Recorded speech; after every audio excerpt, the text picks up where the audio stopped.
জয়গুরু। সকল দাদা ও মায়েদেরকে আমার আন্তরিক প্রাণান্ত জয়গুরু। সকল গুরুজন অন্য সকলকে আমার ভক্তিপূর্ণ প্রণাম, শ্রদ্ধা। আশা করি সকলে ভালো আছেন এবং ভালো থাকবেন। পরম প্রেমময় শ্রী শ্রী ঠাকুরের শ্রীচরণে আমি সকলের সর্বাঙ্গীন মঙ্গল প্রার্থনা করি। আজকের আলোচ্য বিষয়টি হলো প্রেম। প্রেম কাকে বলে এ বিষয়ে আলোচনা হবে পরম প্রেমময় শ্রী ঠাকুরের শ্রীহস্ত লিখিত সত্যানুসরণ থেকে একটি বাণী নিয়ে। প্রেম করো কিন্তু আসক্ত হয়েও না। দ্বৈপায়ন বাণীটির আলোচনা শুরু করলো। দ্বৈপায়ন, ভালোবাসো কিন্তু বদ্ধ হয়ে থেকো না, নিঃস্বার্থভাবে ভালোবাসো। শ্রী শ্রী পিতৃদেব। আসক্ত মানে কি? দ্বৈপায়ন। আসক্ত মানে বদ্ধ। শ্রী শ্রী পিতৃদেবের নির্দেশে এবার সুপালি বলল, শ্রী শ্রী ঠাকুর বলছেন ভালোবাসো, কিন্তু তার টানে খারাপটাকে সমর্থন করো না। শ্রী শ্রী পিতৃদেব দ্বৈপায়ন তো তাই বলল। আর প্রেম মানে ভক্তির গাঢ়ত্বই প্রেম। ভক্তি আসছে ভজ ধাতু থেকে। ভজ ধাতু মানে সেবা, আশ্রয় দান, সেবা, আশ্রয় দান, প্রতিগ্রহ, অনুরাগ। ভজ ধাতু মানে সেবা, আশ্রয় দান, প্রতিগ্রহ, অনুরাগ। যার উপর ভক্তি থাকে তার ভরণ পোষণের ভার নেই।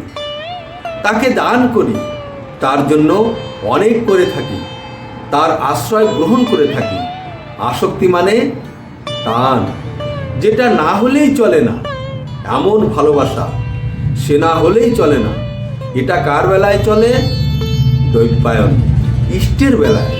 শ্রী শ্রী পিতৃদেব অন্যের বেলায় হলে নিম্নগামী টান হয়ে যাবে, তা আমার পক্ষে ভালো হবে না। যেমন প্রসূন তোমার বন্ধু। ধরো তোমার মায়ের খুব অসুখ, ওষুধ আনতে হবে বাজার থেকে, আনার আর লোক নেই। মা বলছে ওষুধ আনতে, কিন্তু তুমি মায়ের কথা না শুনে চলে গেলে বন্ধুর বাড়ি। বন্ধুর সঙ্গে দেখা না করলে তোমার চলে না। এটাই হলো বন্ধুর প্রতি আসক্ত হওয়া।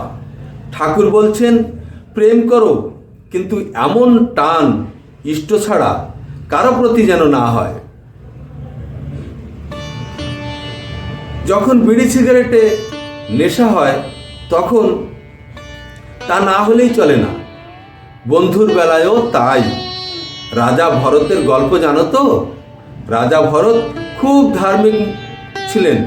হরিণ শাবককে প্রাণতুল্য ভালোবাসতেন। হরিণের কথা ভাবতে ভাবতেই মারা গেলেন। পরের জন্মে হরিণ হয়ে জন্মগ্রহণ করলেন। স্ত্রী, পুত্র, পরিবার আছে, এদের সকলের সঙ্গে প্রেম করতে হয়, মন প্রাণ দিয়ে ভালোবাসতে হয়। অনেক সময় আমরা জানি এটা করা ঠিক, ওটা করা ঠিক নয়, কিন্তু করি কোনটা? যেটায় আমি আসক্ত। ঠাকুরের বাণী যদি চরিত্রগত করে ফেলি, দুনিয়া তখন সোনার সংসার হয়ে যায়। বসবান সিং দা প্রশ্ন করলেন, এই বাণী কার জন্য? যে ইষ্ট বা গুরু গ্রহণ করেনি তার জন্যও কি প্রয়োজ্য? শ্রী শ্রী পিতৃদেব ঠাকুরের বাণী দুনিয়ার প্রত্যেকের ক্ষেত্রে প্রযোজ্য। যেখানে সমস্ত দুনিয়ার সাথে সম্বন্ধ ইষ্ট বা শ্রেয়জন দিয়ে নয়, যেখানে সমস্ত দুনিয়ার সাথে সম্বন্ধ ইষ্ট বা শ্রেয়জন দিয়ে নয়, সেখানে আসক্তি কাজ করে 16 আনা। যে আসক্ত সে প্রেম করতে পারে না। বড় হলে ছেলের হাতে মার খায়। বড় অফিসার বাড়িতে রুই মাছ নিয়ে এসেছে। স্ত্রী রান্না করে ছেলেকে মাছের মাথাটা দিয়েছে। খাবার টেবিলে অফিসার দেখছে আমার বাটিতে তো মাছের মাথাটা নেই। স্ত্রী বলল, ছেলেকে দিয়েছি, অফিসার রেগে গেল। খেতে খেতে ছেলে রেগে বাবাকে বলল, শালা চুপ। কিছুদিন আগেই এই ঘটনাটা শুনলাম। শ্রী শ্রী পিতৃদেব এবার নীরদা সুন্দরীকে বললেন আলোচনা করতে, নীরদা সুন্দরী, আমি একটা বিড়াল পুষেছি, বিড়াল না হলে আমার চলে না। আমি বিড়ালে আসক্ত হয়ে গেছি, একবেলা না দেখতে পেলে চলে না। শ্রী শ্রী পিতৃদেব, সেরকম আসক্তি ইষ্টের উপর হতে হয়, ইষ্ট না হলে আমার চলে না। তো শ্রদ্ধেয় দাদা ও মায়েরা এবং অন্য সকলেরা, আমরা এই বাণীটি পাঠ শুনলাম। শ্রী শ্রী পিতৃদেব কি অদ্ভুতভাবে, সুন্দরভাবে, সহজ সরলভাবে বুঝিয়ে দিলেন উদাহরণের সঙ্গে। তাহলে এখানে আমাদেরকে কি বুঝতে হবে, কি মনে রাখতে হবে, যে প্রেম মানে কি? প্রেমের অর্থই হচ্ছে ভক্তির গাঢ়ত্বই প্রেম। তাহলে ভক্তির থেকেও বড় হচ্ছে প্রেম। যেরকম রাধা কৃষ্ণের প্রেম, তেমন এবার ভক্তির অর্থটা কি সেটা মনে রাখতে হবে। ভক্তির অর্থটা কি বলছেন? ভক্তি এসেছে ভজ ধাতু থেকে, তার অর্থ হচ্ছে সেবা, আশ্রয়, দান, প্রতিগ্রহ, অনুরাগ। এই সেবা, সেবা অর্থ কি? ভরণ পোষণের ভার নেওয়া। দান করা, সেবার মধ্যে সবকিছুই এসে যায়। দান করা, তার জন্য অনেক অনেক করা, আর তার আশ্রয় গ্রহণ করে থাকা, এই কথাগুলি মনে রাখতে হবে। আর আসক্তি কি? যেটা না হলে চলে না। তাহলে যাকে না হলে আমার চলে না এমন ভালোবাসা, সেটাকে বলে আসক্তি। আর এই আসক্তিটা কোথায় থাকলে হয়? আমরা পরম পিতার বন্ধন ছাড়া, সংস্কার ছাড়া আর সব কিছু বন্ধন। শ্রী শ্রী ঠাকুরের বাণীতে একটা জায়গায় আছে, পরম পিতার সংস্কার ছাড়া আর সব কিছু বন্ধন। আমরা পরম পিতার প্রতি আসক্ত হলেই চলবে। পরম পিতাকে ছেড়ে আর কোনো কিছুর প্রতি যদি আমরা আসক্ত হই, তাহলে সেটা চলবে না। তাহলে কি হবে? আমাকে নিম্ন গতিতে যেতে হবে, নিম্নের দিকে টেনে নিয়ে যাবে। আমার পক্ষে যেটা ভালো হবে না। তার সুন্দর সুন্দর উদাহরণগুলি পিতৃদেব দিলেন। তাহলে কি মনে রাখতে হবে? ইষ্ট ছাড়া, একমাত্র ইষ্টকে ছেড়ে আর কারো প্রতি ওই রকম ভালোবাসা হলে সেটা আসক্তি।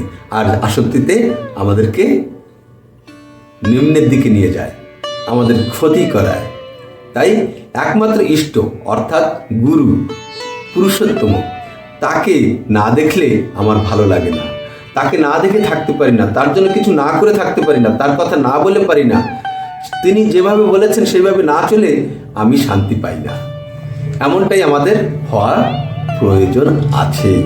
তাই এই যে শেষে যে উদাহরণটি দিলেন, যে অফিসার মাছ নিয়ে এসেছে, মাছটি রান্না করে ছেলেকে তার মাছের মাথাটি দিল কেন? তিনি রেগে গেলেন, এবং রেগে যাওয়াতে ছেলেও রেগে গেল। ছেলে রেগে গিয়ে বলল, চুপ শালা। এই কথাটা কি আপনারা ভাবতে পারেন? এমনটা হতে পারে? বাবার মানে সেই অফিসারের মাছের প্রতি এত আসক্তি যে যার কারণে ছেলে মাছের মাথাটা খাচ্ছে, সেটা তিনি সহ্য করতে পারছেন না, লোভটা সামলাতে পারছেন না। তাহলে একে বলে আসক্তি। তাই আসক্তি কামের পত্নী, আর ভক্তি প্রেমের ছোট ভগিনী। এটাও শ্রী শ্রী ঠাকুর বলেছেন, ভক্তি প্রেমের ছোট ভগিনী, আর আসক্তি কামের পত্নী। ঠাকুর আরো বললেন, আসক্তিরূপ বালির চড়ায় বেশি দূর এগিয়ে যেও না। দুঃখরূপী সূর্যের তাপে বালির চড়া গরম হয়ে গেলে আর ফিরে আসা সম্ভব হবে না। তাই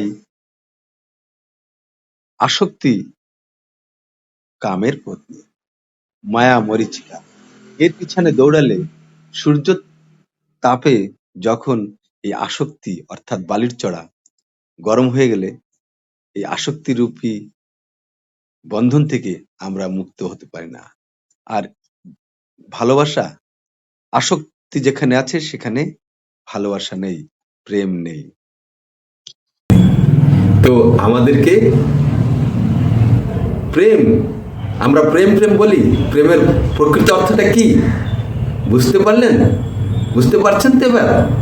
প্রেমের প্রকৃত অর্থ হচ্ছে ভক্তির থেকেও বড় সেবা, দান, প্রতিগ্রহ, আশ্রয়, অনুরাগ, এইগুলি হচ্ছে প্রেম।